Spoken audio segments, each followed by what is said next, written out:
Let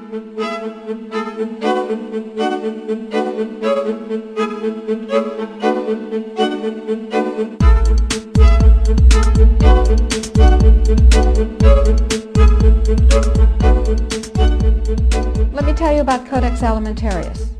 Let me define it for you. Let me help you understand the enemy. And let me assure you that absolutely nothing that I'm going to tell you is exaggerated, is interpolated, or is imagined. Everything I'm going to tell you is documented. And a great deal of it is documented on my website, which is www.healthfreedomusa, one word, healthfreedomusa.org. Let me back up and tell you that I've been watching Codex come toward us for about the last decade. And I've been watching the votes in Congress, which, God help us, is our bastion of support and protection against Codex, and I'll explain why that is. I've been watching the votes to protect our health freedom dwindle until finally in the 109th Congress, without a good deal of activity, we didn't have the votes to protect us.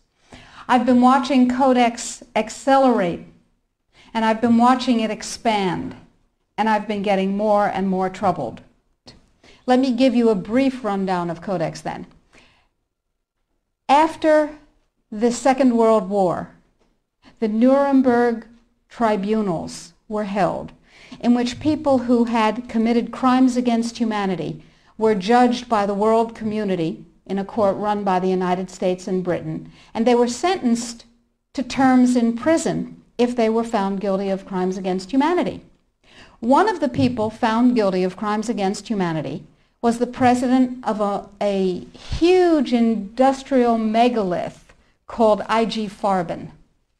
IG Farben produced the gas used in the gas chambers, Zyklon B. They produced the steel for the death camps and the railroad lines. They produced the munitions, they produced chemicals, they produced all kinds of stuff. They produced pharmaceuticals. Big, big, big, big pharmaceutical company. So the president of IG Farben was convicted of crimes against humanity. Now, he's a sort of artistic fellow and creative. He was the one who was responsible for the slogan that people saw as they entered Auschwitz, usually for the last time. Arbeit macht frei. Work brings freedom. Creative sort of fellow. So he was sitting in jail and he said, well, that didn't work. What else can we do? I've got it. Food. He who controls food controls the world. So when he got out of jail, he went to his UN buddies and he said, have I got an idea for you? If we take over food worldwide, we have power worldwide. And his UN buddies said, cool idea. And so they created a trade commission. That's a very important pair of words, a trade commission called the Codex Alimentarius Commission. It is not a public health commission. It is not a consumer protection commission. It is a trade commission. Trade is about what? Money. Business. Trade is about profit. Well, they said in 1962, we're going to work toward total global implementation of Codex Alimentarius on December 31st, 2009.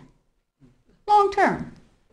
And they set up a bunch of committees on fish and fishery, fats and oil, fruits and vegetables, ground nuts, nutrition and foods for special dietary uses, and so on. There are currently about 27 Codex committee. There are regional organizations. There are task forces and so on. So it's a huge bureaucratic monstrosity. It's immense.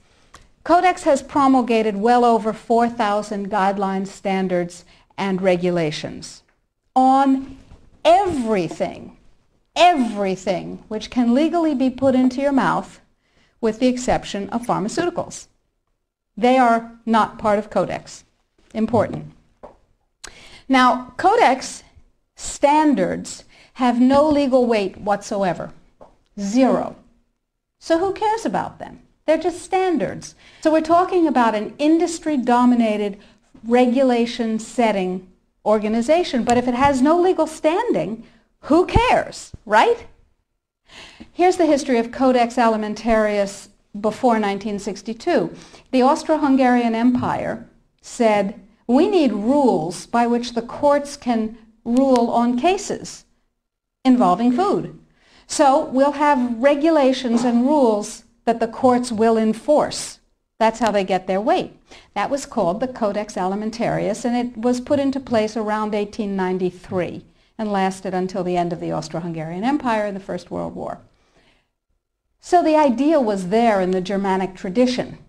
We need rules, lots and lots of rules. We need a lot of rules. Let's have rules for everything to do with food. So it was sort of a natural extension for the German industrialists to say, we'll go back to the good old days of Codex Alimentarius, back when we had them in the Austro-Hungarian Empire. Cool. So they started promulgating their rules and regulations, and they were voluntary. They were sort of guidelines. Now, Codex Alimentarius Commission is administered by the World Health Organization, WHO, and the FAO, the Food and Agriculture Organization. They fund Codex and they run it at the request of the UN. So they're mommy and daddy to Codex Alimentarius. And that's very interesting because they're supposed to be about health and food worldwide.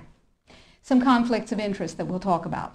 So Codex started promulgating regulations and rules, and the way that's done is that the committees work up a rule, a standard, a guideline, a regulation, and then they get it to what's called Step 8, which is the final step in their administrative process, and then it's presented to the Codex Alimentarius Commission for ratification, like the vitamin and mineral guideline was presented to the Codex Alimentarius Commission on July 4th this past summer.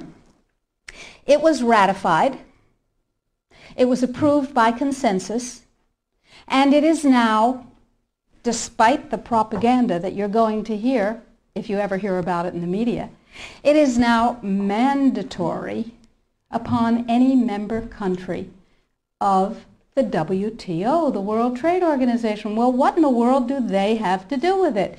And the answer is everything.